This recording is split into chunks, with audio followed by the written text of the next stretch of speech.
नमस्कार, जय हिंद। कैसे हैं आप लोग। Job selection bye Pankaj Kumar में स्वागत है आप लोगों का। अगर इस चैनल पर नए हैं तो सब्सक्राइब, लाइक और शेयर करें। आज हम लोग देखने वाले हैं बिहार दरोगा प्रीवियस ईयर का सेट पेपर। चलिए, एक नंबर क्वेश्चन बोलता है, कहता I saw I come curate कि किसने कहा था। ये किसने कहा था, तो ये हो जाएंगे जूलियस सीजर ने किए थे। ऑप्शन नंबर डी हो जाएगा। अगला क्वेश्चन है 2 नंबर क्वेश्चन बोलता है, there is no such thing as a free lunch पुस्तक के लेखक कौन थे। तो ये इनका पुस्तक के लेखक हो जाएंगे मिल्टन फ्रीडमैन थे। कौन थे? मिल्टन फ्रीडमैन थे। अगला क्वेश्चन है 3 नंबर, बोलता है भारत का राष्ट्रपति किस प्रकार के वीटो का प्रयोग नहीं कर सकता। तो ये किस प्रकार के वीटो का प्रयोग भारत के राष्ट्रपति नहीं करते हैं, तो ये विशेष अधिकार नहीं कर सकते हैं। ये विशेष अधिकार आपका अमेरिका का राष्ट्रपति करता है। चलिए, आगे की क्वेश्चन है 4 नंबर बोलता है कि धान के खेत से किस प्रकार की गैस निकलती है। तो धान की खेत से आपकी ये मीथेन गैस निकलती है, CH4 हो जाएगा। ऑप्शन नंबर सी हो जाएगा। कार्बन मोनोऑक्साइड CO निकलता है आपका ये गाड़ी के, ये मोटरसाइकिल, ये धुआं वाहनों के धुआं से निकलती है। CO2 ये ग्रीन हाउस प्रभावित गैस है। और ऑक्सीजन आपका ये प्रकाश संश्लेषण में काम आती है। 5 नंबर क्वेश्चन है कि जर्मनी की किस आधिकारिक मुद्रा क्या है, यानी जर्मनी का मुद्रा क्या कहलाता है। तो ये यूरो है। जर्मनी की मुद्रा यूरो है। और ये 20 यूरोपियन देशों का मुद्रा जो है यूरो। कब से किया गया है, तो 1999 ईस्वी से ये कि बनाया गया 20 यूरोपियन देशों की मुद्रा यूरो। रुपया हो जाएगा आपका किस देश का, तो ये रुपया हो जाएगा आपको किस देश का, तो बताइएगा आप लोग। ये इंडोनेशिया का हो जाएगा रुपया। और पेसो किसका हो जाएगा, तो फिलीपींस के हो जाएगा पेसो। और कहता है लीरा किस देश की मुद्रा कहा जाता है, तो ऑस्ट्रेलिया। ये लीरा कहाँ के है, तो ये हो इटली की मुद्रा लीरा हो जाएगा। तो आंसर आपका हो जाएगा यूरो। Option number D. चलिए, मैथ है 6 नंबर मैथ है। तो 6 नंबर का आंसर हम लोग देख लेंगे, आप लोग खुद से बना करके सॉल्व कीजिएगा। तो ये ऑप्शन हो जाएगा B 15। 7 नंबर रीजनिंग है। तो इसका भी आंसर हम बता देते हैं, आप लोग खुद सॉल्व कीजिएगा।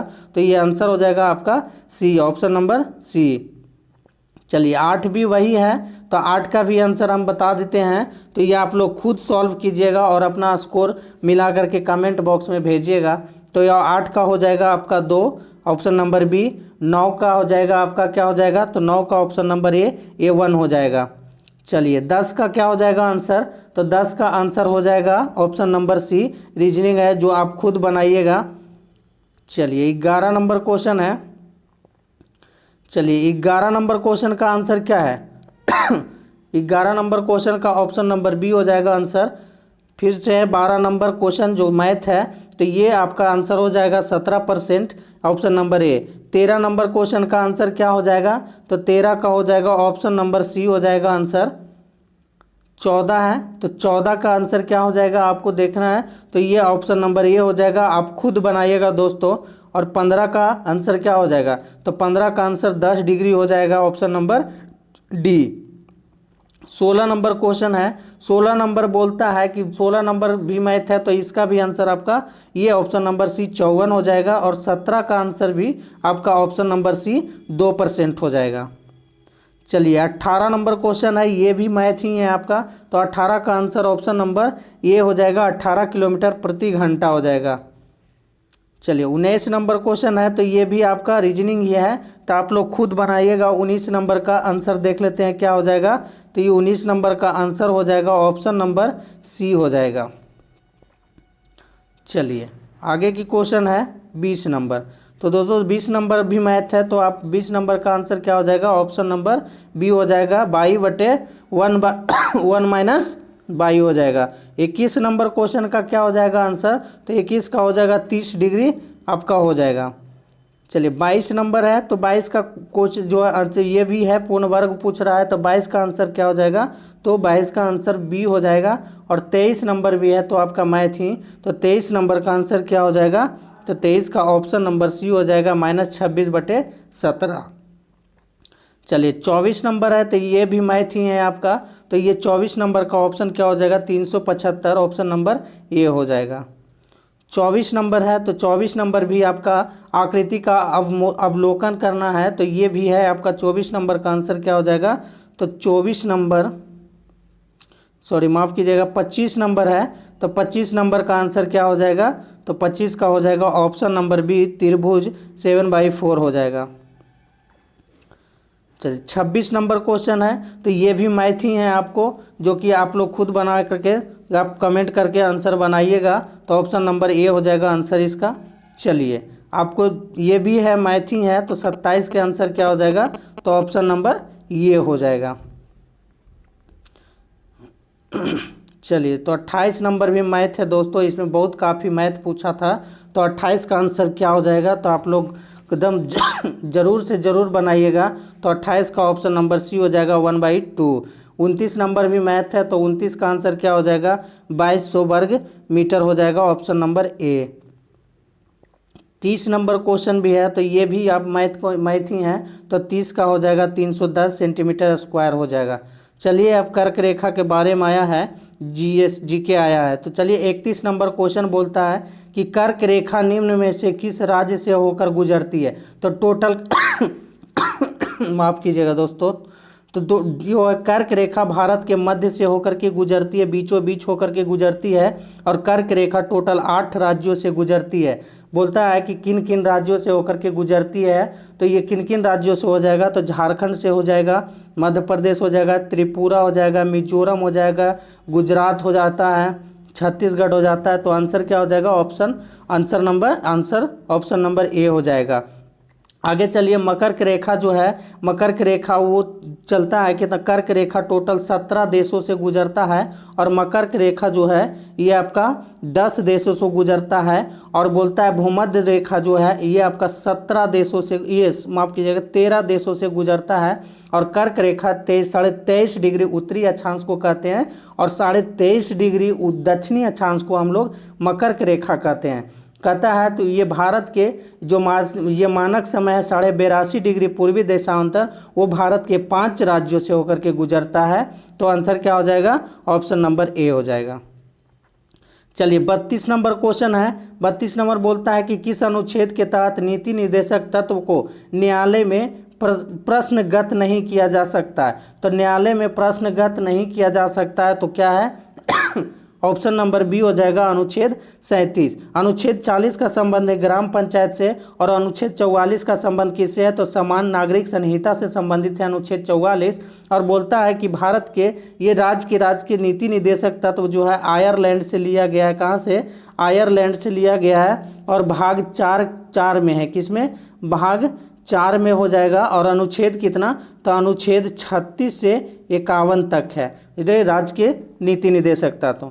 अगला क्वेश्चन है 33 नंबर, बोलता है राज्य निर्वाचन आयुक्त को कौन पदच्युत कर सकता है, यानी पद से हटा सकता है, तो ये कौन करता है, कहता है जो प्रक्रिया उच्च न्यायालय के न्यायाधीश के साथ होता है उसी प्रक्रिया के साथ राज्य के निर्वाचन आयोग को हटाया जा सकता है, तो आंसर हो जाएगा ऑप्शन नंबर डी।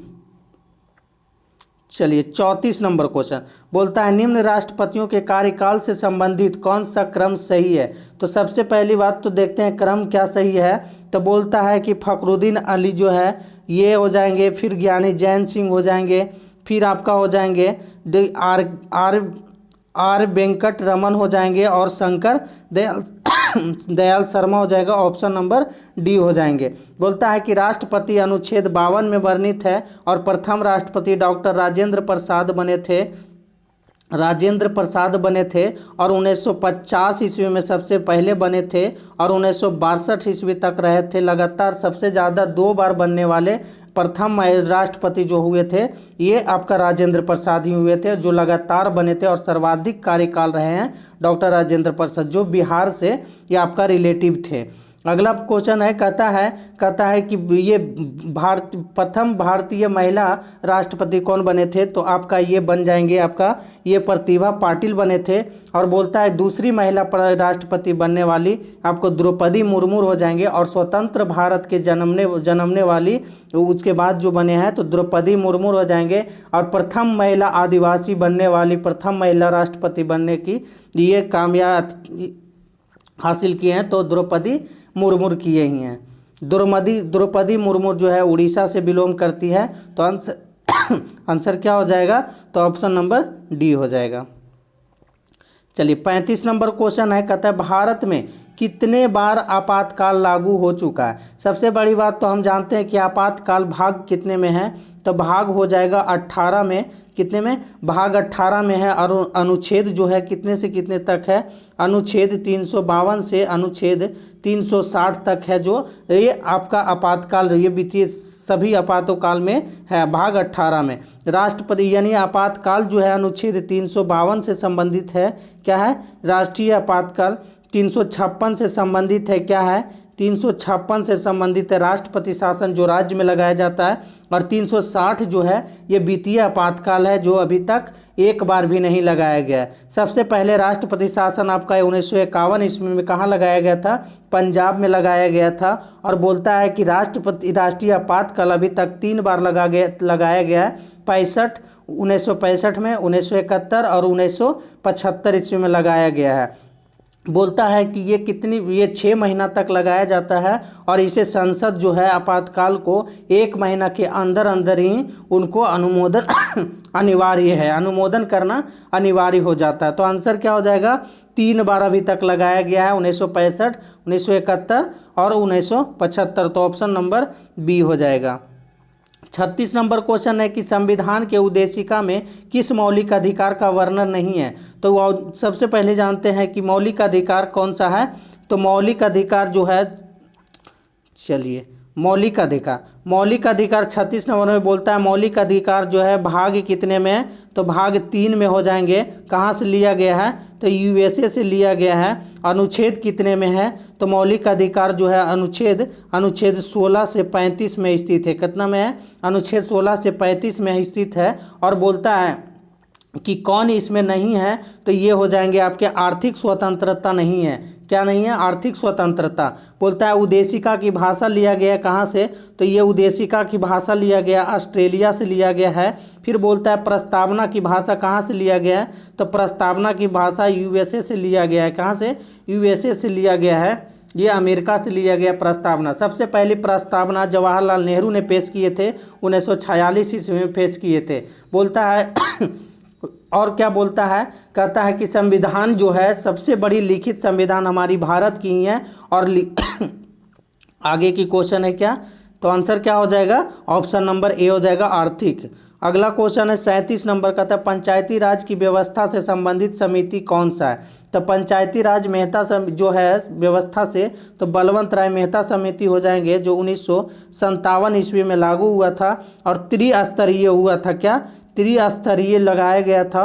और बोलता है कि बलवंत राय मेहता समिति जो त्रिस्तरीय लगाया गया था, ये तो ग्राम पंचायत, फिर ब्लॉक लेवल और फिर जिला परिषद तक किया गया था। बोलता है एक आता है मल्होत्रा समिति, तो किससे संबंधित है? तो ये मल्होत्रा समिति आपका किससे हो जाएगा? तो बीमा क्षेत्र से हो जाएगा मल्होत्रा समिति। रेखीय समिति का संबंध है जो अप्रत्यक्ष कर से संबंधित है। और देशमुख का संबंधित है बैंकिंग से। तो आंसर क्या हो जाएगा? ये पंचायती राज से। सबसे पहले पंचायती राज लागू करने वाला राज्य आपका ये हो जाएगा आपका नागौर जिला राजस्थान में हो जाएगा, जो कब लगाया गया था? 2 अक्टूबर 1959 ईस्वी को लगाया गया था। उस समय प्रधानमंत्री कौन थे? तो जवाहरलाल नेहरू थे। बोलता है कि सबसे पहले पूरे राज्य में पंचायती राज लागू करने वाला राज्य कौन बन गया था? तो ये आंध्र प्रदेश बन गया था। कौन? आंध्र प्रदेश। फिर बोलता है, कहता है कि दूसरी राज्य जो पंचायती राज लागू किया था तो ये आंध्र प्रदेश ही किया था 1959 में, बस 1 हफ्ते के बाद। फिर बोलता है पंचायती राज का चुनाव कराने वाला सबसे पहला राज्य कौन हो गया था? तो ये हो गया था मध्य प्रदेश, एमपी हो गया। तो आंसर क्या हो जाएगा दोस्तों? तो ये बलवंत राय मेहता समिति हो जाएगा। चलिए अगला क्वेश्चन है 38 नंबर। 38 नंबर क्वेश्चन बोलता बोलता है अंतर्राज्यीय परिषद का गठन किस समिति के सिफारिश पर की गई है।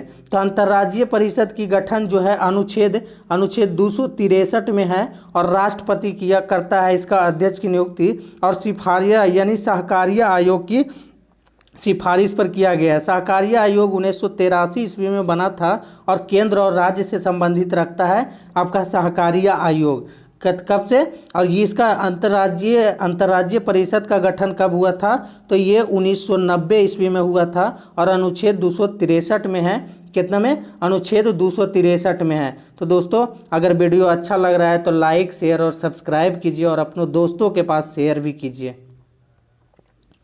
चलिए अगला है 39 नंबर, बोलता है उद्देशिका में 42वें संविधान संशोधन में कौन सा शब्द जोड़ा गया था। तो 42वें संविधान संशोधन के बारे में जानते हैं। तो सबसे पहले उद्देशिका का शब्द कहाँ से लिया गया था, तो यूएसए से लिया गया था। कहाँ से, अमेरिका से लिया गया था। और 42वां संविधान संशोधन को क्या कहते हैं, लघु संविधान कहा जाता है। और 42वां संविधान संशोधन कब हुआ था, 1976 ईस्वी को हुआ था। और समाजवाद, धर्मनिरपेक्ष और क्या जोड़ा गया था, तो ये अखंडता जोड़ा गया था। क्या जोड़ा गया था, तो आंसर क्या हो जाएगा ऑप्शन नंबर बी हो जाएगा, इसी में जोड़ा गया था। फिर बोलता है कि 42वां संविधान संशोधन में और क्या हुआ था, तो ये सबसे बड़ी बात है कि संविधान संशोधन जो होता है ये अनुच्छेद 368 में होता है, अनुच्छेद 368 में। और संविधान संशोधन की प्रक्रिया कहाँ से लिया गया था, तो ये साउथ अफ्रीका से लिया गया था, यानी दक्षिणी अफ्रीका से लिया गया था।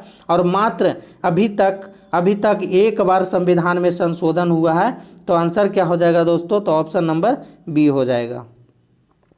40 नंबर क्वेश्चन बोलता है कि भारत के राष्ट्रपति को किस प्रकार यानी पद से हटाया जा सकता है। तो किस प्रकार से हटाया जा सकता है, तो आप लोग खुद बताइए क्या कहा जाता है। तो ये संसदीय प्रक्रिया से हटाया जाता है, जो एकमात्र विधि है महाभियोग लगा करके। और महाभियोग लगाने की प्रक्रिया कहाँ से लिया गया है, तो यूएसए से लिया गया, यानी अमेरिका से लिया गया, जो अनुच्छेद 61 में वर्णित है। महाभियोग लगा करके अभी तक किसी भी राष्ट्रपति पे महाभियोग नहीं लगाया गया है। और सबसे पहले निर्वाचन आयोग जो थे, ये आपका सबसे पहले जो थे लोकसभा के अध्यक्ष जीवी मालवंकर पर लगाया गया था महाभियोग। तो आंसर क्या हो जाएगा, संसदीय प्रक्रिया। किसी भी सदन में महाभियोग की प्रक्रिया लाया जा सकता है और 2/3 के बहुमत से आपको हटाया जा सकता है। 41 नंबर क्वेश्चन है संसदात्मक सरकार में क्या होता है। संसदात्मक सरकार में क्या होता है, तो ये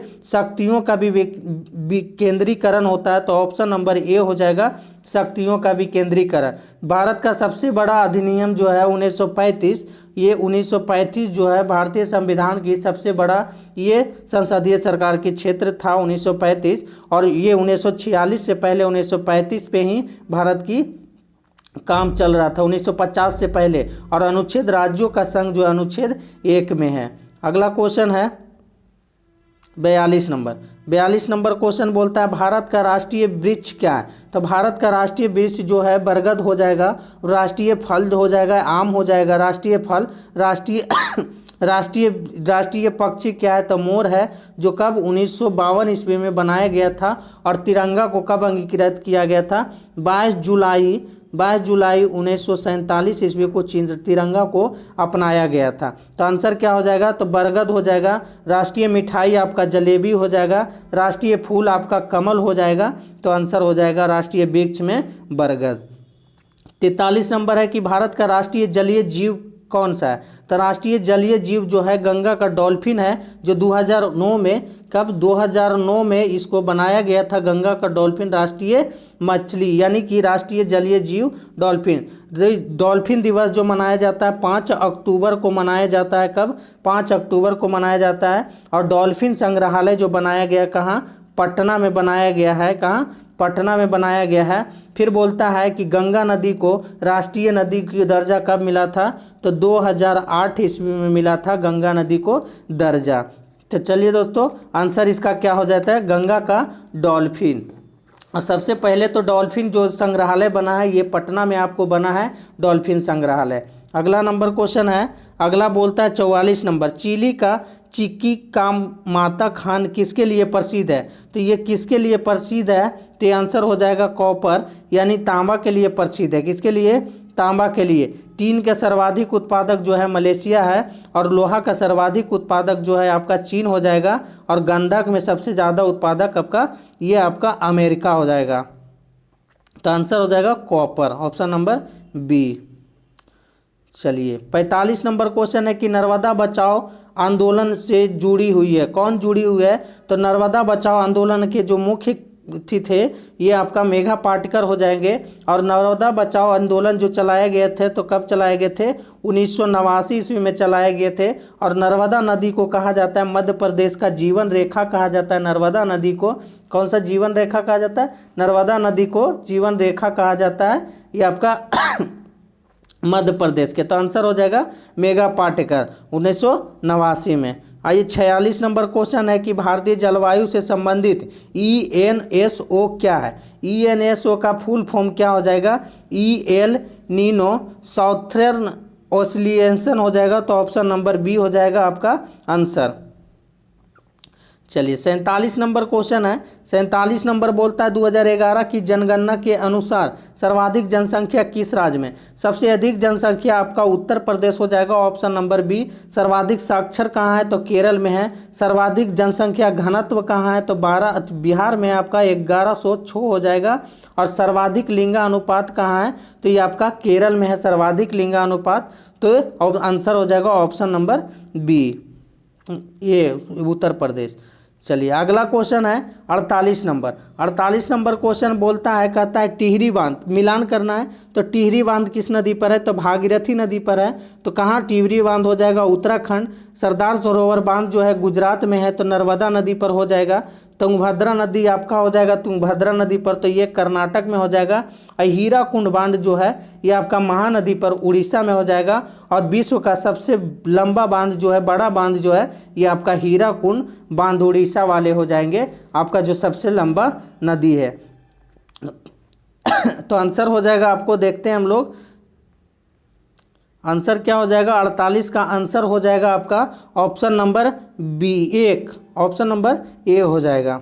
चलिए 49 नंबर क्वेश्चन है, बोलता है निम्न में कौन सही नहीं है? निम्न में जो है कौन सही नहीं है? तो बोलता है दलदली मिट्टी कच्छ की रण है, तो ये आपको सही है। नमकीन मिट्टी मरुभूमि में यानी मरुस्थल में पाया जाता है, तो ये भी सही है। ये आपका पीट मिट्टी उत्तर प्रदेश में नहीं, ये आपका केरल में पाया जाता है। कहाँ पाया जाता है? केरल में पाया जाता है, जो दलदली क्षेत्रों में होता है। फिर बोलता है लेटेराइट मिट्टी जो है ये तमिलनाडु में पाया जाता है, तो ये भी सही है। आंसर क्या हो जाएगा? पीट मिट्टी जो है ये आपका गलत हो जाएगा। तो आंसर पीट मिट्टी गलत हो जाएगा, जिसे जैविक मिट्टी भी कहा जाता है पीट मिट्टी को। तो आंसर ऑप्शन नंबर सी हो जाएगा। आइए अगला क्वेश्चन है 50 नंबर। 50 नंबर बोलता है, कहता है कि कांच का गहरा नीला रंग किस कारण होता है? तो कांच का गहरा नीला रंग जो होता है कोबाल्ट ऑक्साइड के कारण होता है। किसके कारण? कोबाल्ट ऑक्साइड के कारण होता है, गहरा नीला रंग होता है।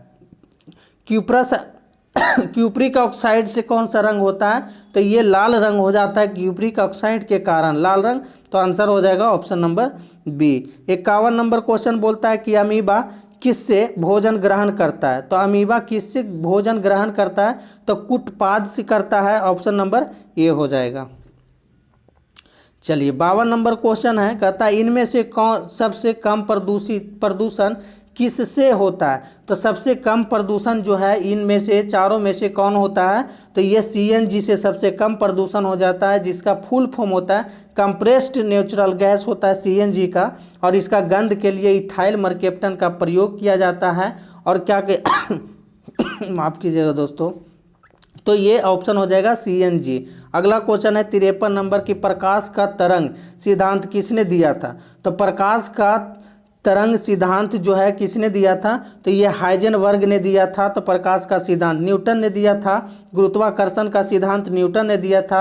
आर्किमिडीज जो है ये उत्प्लावकता का सिद्धांत दिए थे आर्किमिडीज। आइंस्टीन ने दिए थे आपका E=mc², यानी कि E=mc² के जो दिए थे आर्किमिडीज दिए थे। तो आंसर क्या हो जाएगा, ये सापेक्षिक विशिष्ट सापेक्षता का सिद्धांत भी दिए थे। तो आंसर हो जाएगा हाइजेनबर्ग, जो प्रकाश का तरंग सिद्धांत दिया था। अगला क्वेश्चन है 54 नंबर, कहता है इनमें कौन परजीवी पादप है। तो कौन है जो परजीवी पादप है, तो ये हो जाएंगे कसकुट्टा हो जाएगा, ऑप्शन नंबर ए। चलिए 55 नंबर क्वेश्चन है अम्लगम।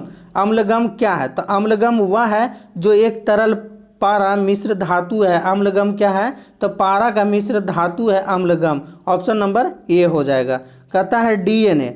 डीएनए किस में पाया जाता है, तो डीएनए जो है ये आपका केंद्रक में पाया जाता है डीएनए, और डीएनए केंद्रक में पाया जाता है डीएनए। और बोलता है कि डीएनए का पूर्ण रूप क्या है, तो डीएनए का पूर्ण रूप डीऑक्सी न्यूक्लियस एसिड होता है। और इसका जो होता है क्या बहुलक क्या है डीएनए का, तो ये पॉली न्यूक्लियोटाइड होता है। क्या होता है, तो डीएनए का जो बहुलक है पॉलीन्यूक्लियोटाइड होता है। फिर बोलता है कि सर्वप्रथम प्रखनली में आपका डीएनए का प्रयोग किसने किया था, तो ये कोनवर्ग ने किया था। किसने किया था, कोनवर्ग ने किया था।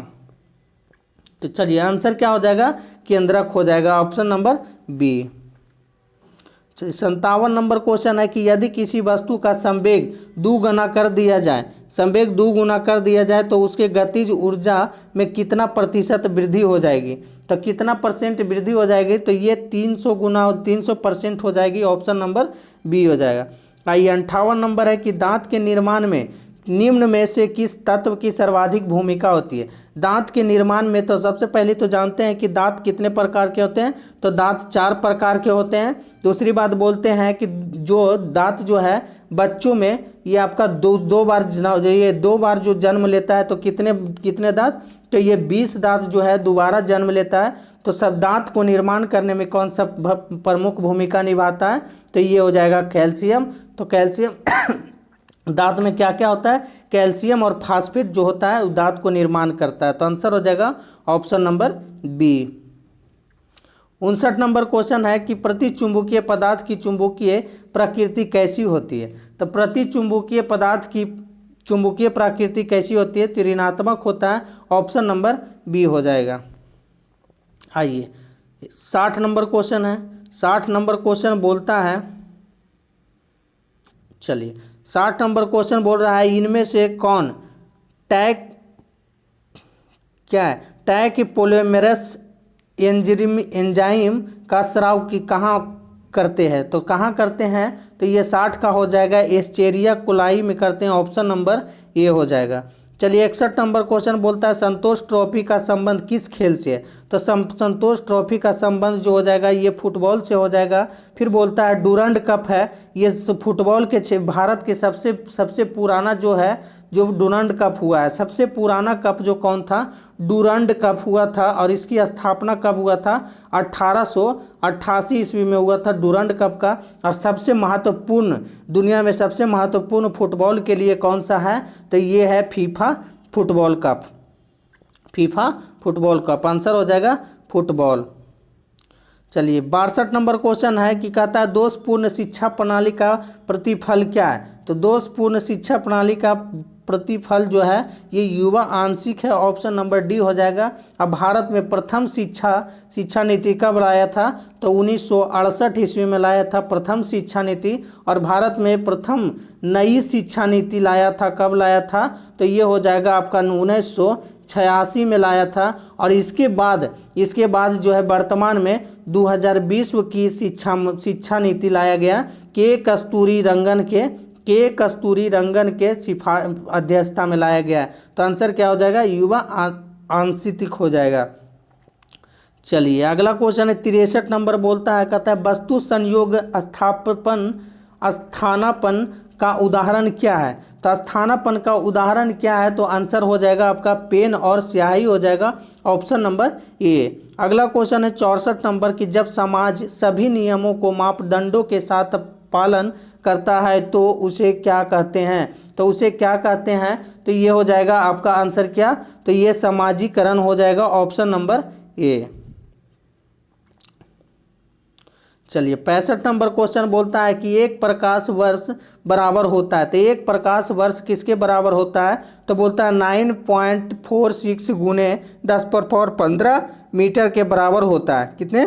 10⁻15 मीटर के बराबर होते हैं। ऑप्शन नंबर ए हो जाएगा। और प्रकाश वर्ष जो है दूरी का मात्रक है। किसका है? दूरी का मात्रक है। तो आंसर हो जाएगा ऑप्शन नंबर ए। 66 नंबर क्वेश्चन बोलता है कि रुद्रदामन से संबंधित कौन सा अभिलेख है?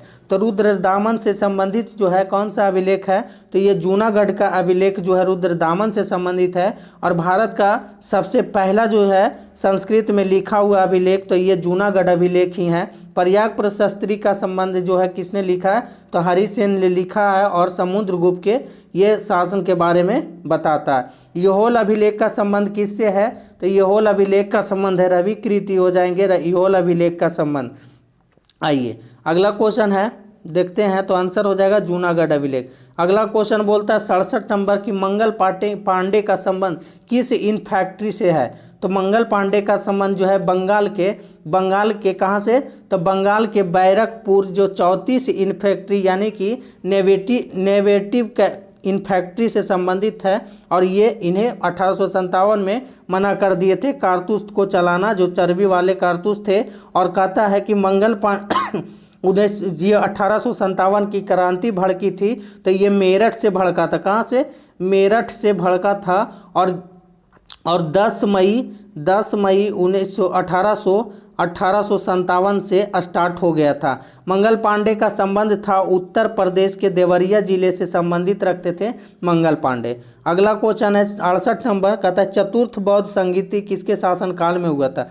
सबसे बड़ी बात तो जानते हैं कि चतुर्थ बौद्ध संगीति प्रथम शताब्दी में हुआ था। कहाँ हुआ था? कुंडलग्राम, जम्मू कश्मीर में हुआ था। और कहता है किसके शासनकाल में हुआ था? कनिष्क के शासनकाल में हुआ था। इसी में आपको बौद्ध धर्म 2 भागों में बट गया था, एक महायान और दूसरा हीनयान में बट गया था। कनिष्क जो थे महायान संप्रदाय के ये अनुयायी थे। और कहता है कि महायान संप्रदाय के अनुयायियों ने बौद्ध की मूर्तियां बैठाकर पूजा करना स्टार्ट हो गए थे। और कहता है बौद्ध को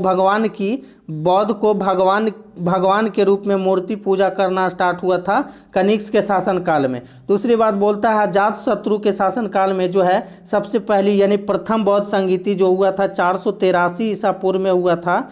483 ईसा पूर्व में। कालाशोक के शासनकाल में दूसरा हुआ था 383 ईसा पूर्व में राजगीर में हुआ था। ये वैशाली में हुआ था। आपका कहाँ? वैशाली में हुआ था। ये कालाशोक के शासनकाल में दूसरा। अजातशत्रु के शासनकाल में राजगीर में हुआ था 483 ईसा पूर्व में। और अशोक के शासनकाल में 251 में हुआ 51 ईसा पूर्व में हुआ था। ये पाटलिपुत्र में हुआ था। अशोक कनिष्क के शासनकाल में चौथा हुआ था। ये आपका अंतिम वाला था, ये चौथा हुआ था। तो अब बोलता है कनिष्क के शासनकाल में ही 2 भागों में बौद्ध धर्म का विभाजन हो गया था। चौथी बौद्ध संगीति की अध्यक्षता जो है वसुमित्र किए थे। और एकमात्र उपाध्यक्ष होने वाले चौथी बौद्ध संगीति में थे जो आपका हुए थे। और ये अश्वघोष हुए थे, जो अश्वघोष का संबंध था पटना से।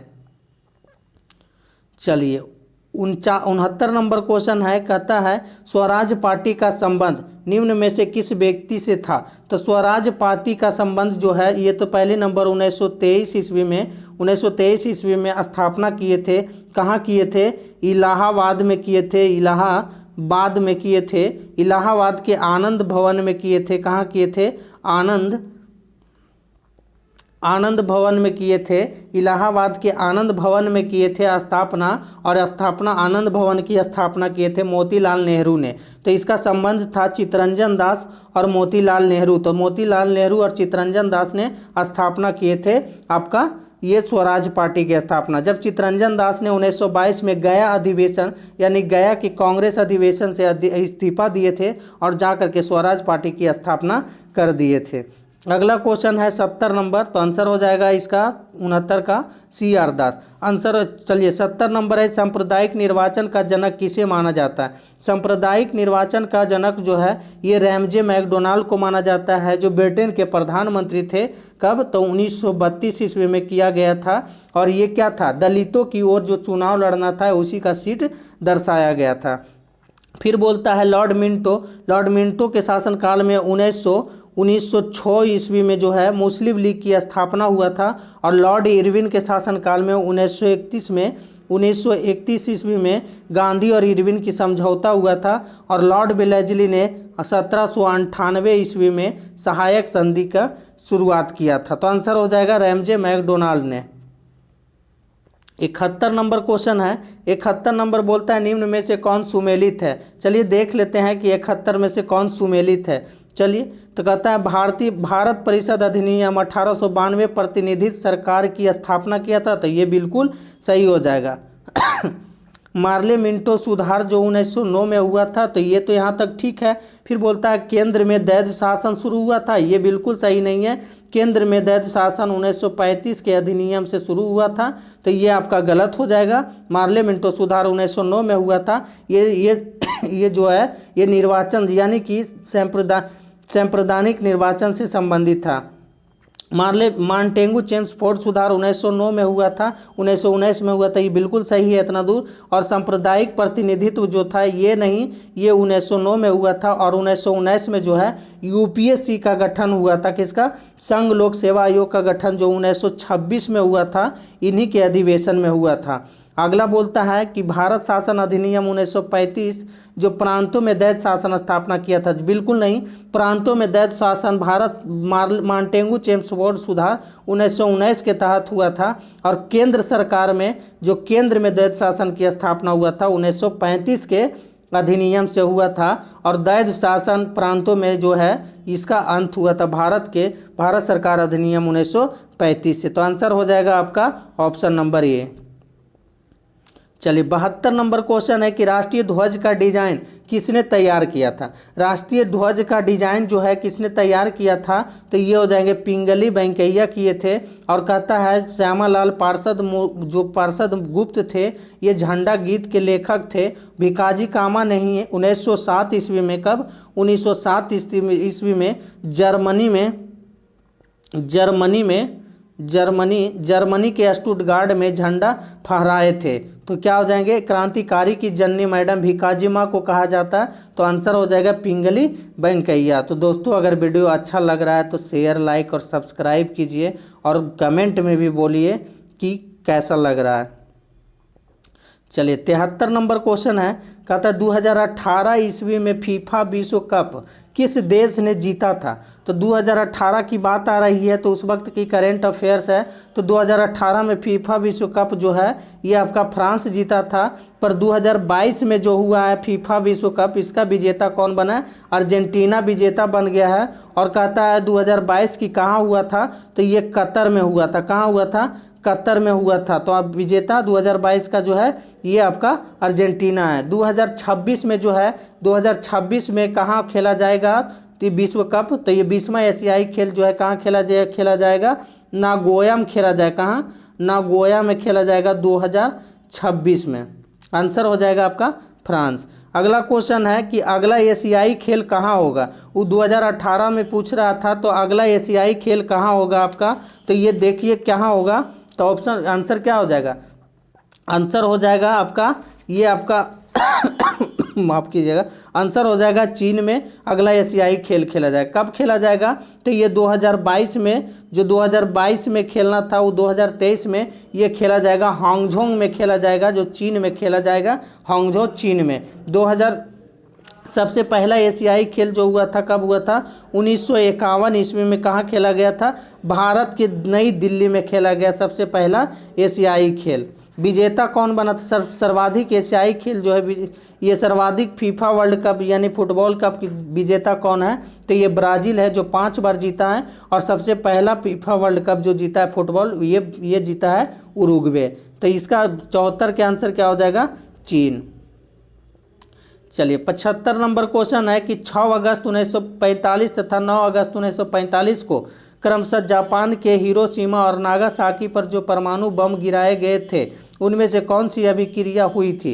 तो कौन सी अभिक्रिया हुआ था, तो आंसर क्या हो जाएगा, तो ये विखंडन की अभिक्रिया, यानी तहस नहस कर दिया गया था। परमाणु बम जो है विखंडन अभिक्रिया के सिद्धांत पर कार्य करता है और हाइड्रोजन बम जो है नाभिकीय संलयन के सिद्धांत पर कार्य करता है।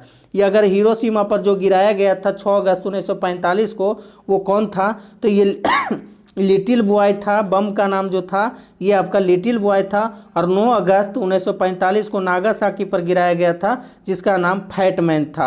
ये यूरेनियम से बना हुआ था जो जापान पे ये 6 अगस्त नागासाकी ये हिरोशिमा पर गिराया गया था और नागासाकी पर गिराया गया था जो प्लूटोनियम से बना हुआ था। तो आंसर हो जाएगा विखंडन। गिराया था किसने, तो अमेरिका गिराया था। चलिए अगला क्वेश्चन है, कहता है 76 नंबर में कि अलकनंदा और भागीरथी नदी कहाँ आकर मिलती है। तो अलकनंदा और भागीरथी नदी जो है देवप्रयाग में आकर के मिल जाती है। ऑप्शन नंबर आपका सी हो जाएगा, देवप्रयाग में। फिर बोलता है अलकनंदा और मंदाकिनी जो मिलता है कहाँ मिलता है, तो ये रुद्रप्रयाग में अलकनंदा और मंदाकिनी मिल जाता है और यहीं आकर के अलकनंदा और भागीरथी एक में मिलता है तो ये गंगा बन जाती है। क्या, गंगा बन जाती है। चलिए अगला क्वेश्चन है 77 नंबर की जाट क्या है, जगोटा त्रिकोण से संबंधित देश कौन सा है। तो जगोटा से हो जाएगा दक्षिण कोरिया, वियतनाम और जापान हो जाएगा। ऑप्शन नंबर ए हो जाएगा आंसर। चलिए 78 नंबर क्वेश्चन है कि निम्न में से कौन इस्पात उद्योग से संबंध में सुमेलित है। तो इस्पात उद्योग से संबंधित कौन सा है, तो ये आपका हो जाएगा सेलम जो है तमिलनाडु से संबंधित है। भिलाई आपका हो जाएगा पश्चिम बंगाल नहीं, ये छत्तीसगढ़ हो जाएगा। कहाँ हो जाएगा, छत्तीसगढ़। दुर्गापुर जो है इसका उड़ीसा नहीं होगा, इसका दुर्गापुर जो वेस्ट बंगाल हो जाएगा। राउल किला छत्तीसगढ़ नहीं, इसका उड़ीसा हो जाएगा। कहाँ, उड़ीसा हो जाएगा। और राउल किला में जो जर्मनी के सहयोग से बनाया गया है और दुर्गापुर है ब्रिटेन के सहयोग से बनाया गया है और भिलाई जो है रूस के सहयोग से बनाया गया है। तो आंसर हो जाएगा तमिलनाडु सेलम से संबंधित है। चलिए 79 नंबर क्वेश्चन है, कहता है 79 नंबर में निम्न सुमेलित करें। चलिए काजीरंगा जो है किस राज्य का राष्ट्रीय उद्यान है, तो ये हो जाएगा असम का, जो एक सींग वाले गैंडा के लिए प्रसिद्ध है। बांधवगढ़ हो जाएंगे आपका मध्य प्रदेश, बांधवगढ़ मध्य प्रदेश हो जाएंगे बाघ के लिए। फिर बोलता है नंदन कानन अभयारण्य कहाँ हो जाएंगे, तो ये नंदन कानन हो जाएंगे आपका उड़ीसा। और मेलघाट कहाँ हो जाएगा, तो ये महाराष्ट्र हो जाएगा। तो आंसर क्या हो जाएगा दोस्तों, तो ये आंसर हो जाएगा आपका ऑप्शन नंबर ए। चलिए 80 नंबर क्वेश्चन है कि दुग्ध सागर जलप्रपात कहाँ पड़ता है। दुग्ध सागर जो जलप्रपात है ये आपका पड़ता है गोवा में, मांडवी नदी के किनारे पड़ता है। कहाँ, मांडवी नदी के किनारे। और बोलता है उत्तराखंड, ये सबसे बड़ी जो है, ये सबसे ऊंची जलप्रपात है भारत का, तो जोग या गरसप्पा जो श्रावती नदी पर कर्नाटक में पड़ता है और उसको महात्मा गांधी यानी गांधी जलप्रपात के नाम से भी जाना जाता है, महात्मा गांधी जलप्रपात। शिव समुद्रम आपका कर्नाटक में पड़ता है जो कावेरी नदी पर पड़ता है। और दूसरी बात बोलता है कि हुंडरू जलप्रपात जो 78 मीटर जो है ऊंचाई है और कितना कहाँ पड़ता है, स्वर्णरेखा नदी पर रांची में पड़ता है। तो आंसर हो जाएगा गोवा मांडवी नदी पर। 81 नंबर है, कहता है नामचिक नामफुक कोयला क्षेत्र कहाँ स्थित है। नामचिक नामफुक कोयला क्षेत्र जो है अरुणाचल प्रदेश हो जाएगा। ऑप्शन नंबर डी हो जाएगा। कोयला का सबसे ज़्यादा उत्पादक राज्य कौन सा है प्रथम में, तो ये आपका छत्तीसगढ़ हो जाएगा कोयला का सबसे बड़ा उत्पादक राज्य। और कोयला का भंडार में सबसे ज़्यादा हो जाएगा आपका झारखंड हो जाएगा। कौन हो जाएगा, झारखंड हो जाएगा कोयला को। दुनिया में सबसे ज़्यादा कोयला उत्पादक देश आपका कौन हो जाएगा, चीन हो जाएगा। चलिए आंसर हो जाएगा अरुणाचल प्रदेश। अगला क्वेश्चन है 82 नंबर, कहता है निम्न में से कौन सा मंडल सर्वाधिक गर्म है। तो सर्वाधिक गर्म मंडल जो है कौन सा है, तो ये आपको देखना है। तो सर्वाधिक जो है क्षोभ मंडल जो है सबसे गर्म होता है और सबसे निचली मंडल आपका क्षोभ मंडल ही है। मौसम की परिघटना जो होती है ये सारी घटनाएं होती हैं बादर बारिश जो होता है क्षोभ मंडल में ही होता है। आयन मंडल के बारे में हम लोग जानते हैं कि ये रेडियो के कहा जाता है। ये क्या होता है ये संचार मंडल के नाम से जाना जाता है। समताप मंडल में ही ओजोन परत है और कहता है समताप मंडल सबसे शांत मंडल है और हवाई जहाज का उड़ान भी समताप मंडल में ही होता है। तो आंसर हो जाएगा क्षोभ मंडल। चलिए 83 नंबर क्वेश्चन है। चलिए 83 नंबर क्वेश्चन बोलता है कि कर्नाटक और महाराष्ट्र में अवस्थित पश्चिमी घाट को क्या कहा जाता है। पश्चिमी घाट के सह्याद्री के नाम से जानते हैं पश्चिमी घाट। बोलता है कि नीलगिरी पहाड़ी जो है, नीलगिरी पहाड़ी का सबसे ऊंचा चोटी जो है ये दोदाबेटा है। ये कहाँ पड़ता है? ये तमिलनाडु में पड़ता है। अन्नामलाई आपका भी ये तमिलनाडु में पड़ता है। कहाँ? ये अन्नामलाई भी है आपका तमिलनाडु में ही पड़ता है। पालघाट भी है आपका कहाँ? केरल और तमिलनाडु में पड़ता है। आंसर हो जाएगा आपका सह्याद्री। अगला क्वेश्चन है 84 कि निम्न में से कौन सुमेलित नहीं है। तो सम्मेलित नहीं है जो कौन सा नहीं है? तो ये नाथुला दर्रा सिक्किम में, तो बिल्कुल सही है। रोहतांग दर्रा हिमाचल प्रदेश में, तो भी सही है। और रोहतांग दर्रा में ही अटल टनल बनाया गया है जो दुनिया की सबसे बड़ी टनल है और जिसकी लंबाई कितना है? 9.02 किलोमीटर है। फिर बोलता है शिवकिल्ला दर्रा जो है कहाँ है? जम्मू कश्मीर में नहीं, ये एचपी में है, हिमाचल प्रदेश में हो जाएगा शिवकिल्ला दर्रा। बोमडीला दर्रा है जो अरुणाचल प्रदेश में, तो ये भी सही है। तो आंसर हो जाएगा शिवकिल्ला दर्रा जम्मू कश्मीर नहीं बल्कि हिमाचल प्रदेश हो जाएगा आंसर। 85 नंबर क्वेश्चन बोलता है रंगीत नदी, यानी रंगीत नदी कहाँ बहती है। तो रंगीत नदी कहाँ बहती है? तो ये सिक्किम हो जाएगा। रंगीत नदी बहती है कहाँ? सिक्किम में बहती है। ब्रह्मपुत्रा असम में बहा जाता है ब्रह्मपुत्रा। आंसर हो जाएगा ऑप्शन नंबर ए। 86 नंबर क्वेश्चन है किस मुगल शासक ने शाहू को मुक्त किया था। यानी शाहू को मुक्त किस मुगल शासक ने किया था? मुअज्जम ने किया था। ऑप्शन नंबर डी हो जाएगा कौन? मुअज्जम।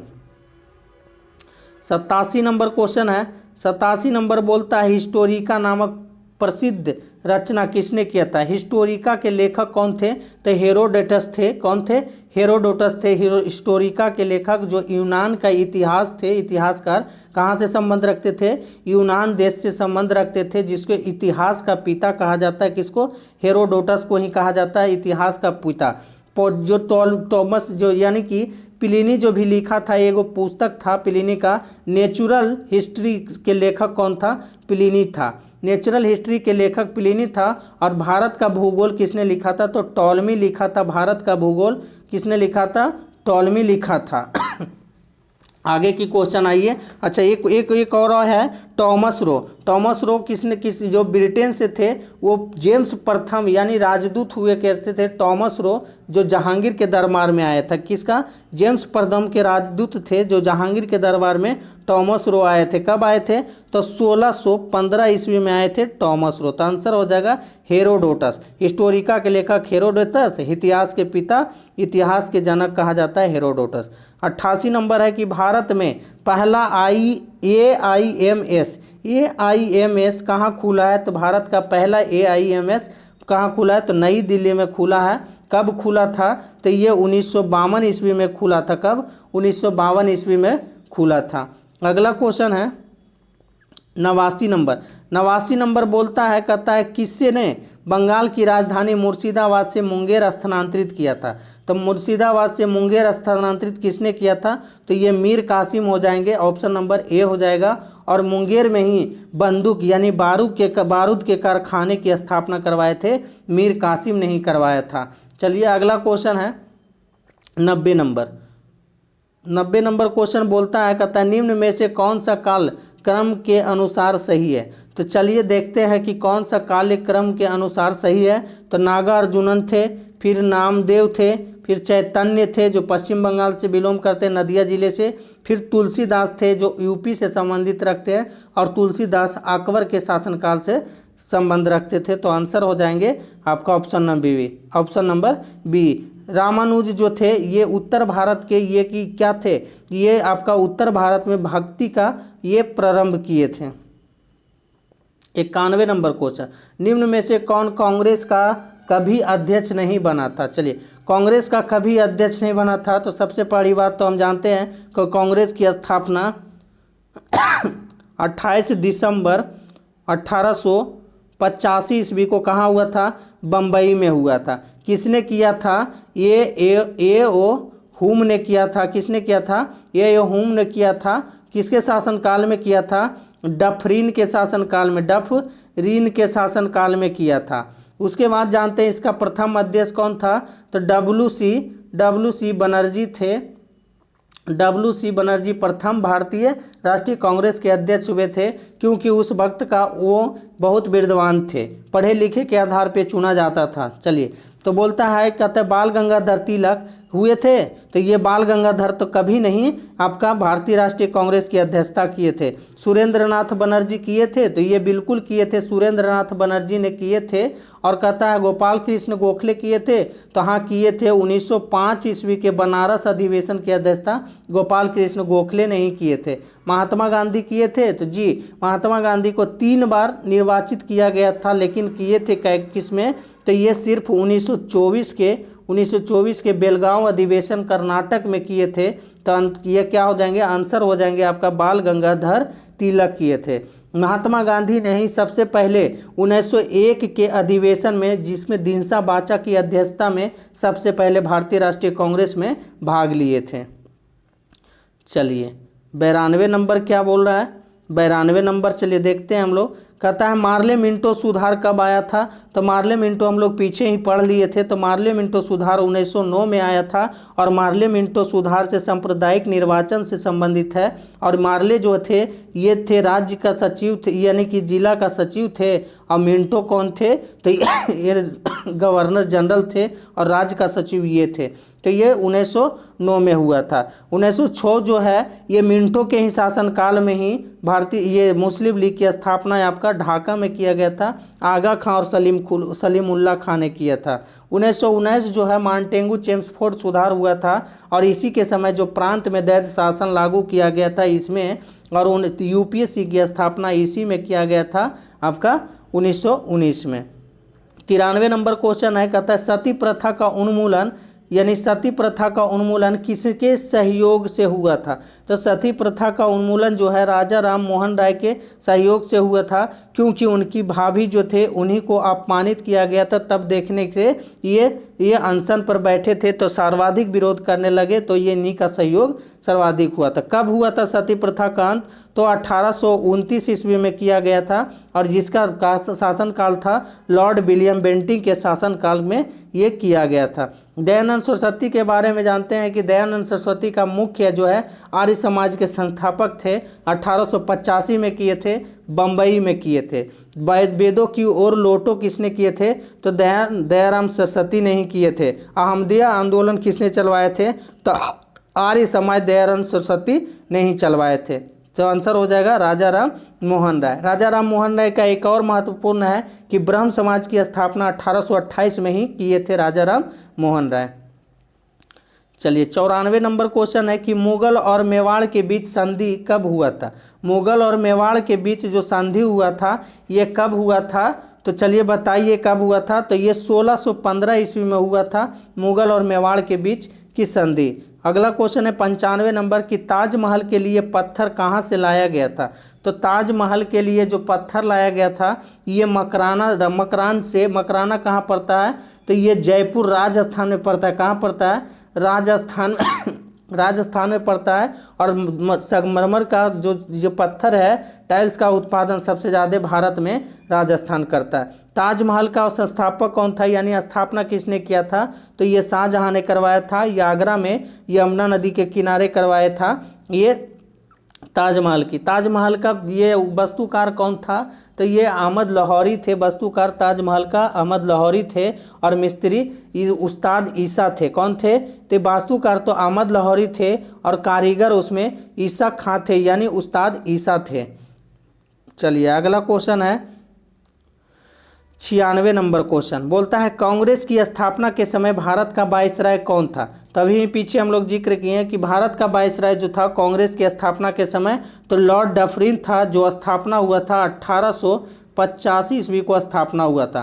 कर्जन है जो 1905 ईस्वी में हुआ था, बंगाल विभाजन जो कांग्रेस का लॉर्ड कर्जन के शासनकाल में हुआ था। लॉर्ड हार्डिंग द्वितीय के शासनकाल में बंगाल विभाजन को ही रद्द किया गया था 1911 में, और 1911 में दिल्ली दरबार लगा था और इसी में कलकत्ता से दिल्ली को राजधानी स्थानांतरित करने की घोषणा किया था जॉर्ज पंचम ने। फिर बिहार को बंगाल से अलग होने की घोषणा किया था 1911 में जॉर्ज पंचम ने, हार्डिंग के शासनकाल में। बिहार जो है 1912 में बन गया था अलग राज्य, और दिल्ली 1912 में भारत की राजधानी बन गया था, ये आपका हार्डिंग के ही काल में ही। लॉर्ड कैनिंग के शासनकाल में जानते हैं कि 1857 की क्रांति कैनिंग के काल में ही हुआ था, और प्रथम ये कलकत्ता में उच्चतम न्यायालय की स्थापना जो हुआ था 1857 में ही, ये लॉर्ड कैनिंग के काल में ही हुआ था। तो आंसर हो जाएगा दोस्तों Lord Dufferin, option number B.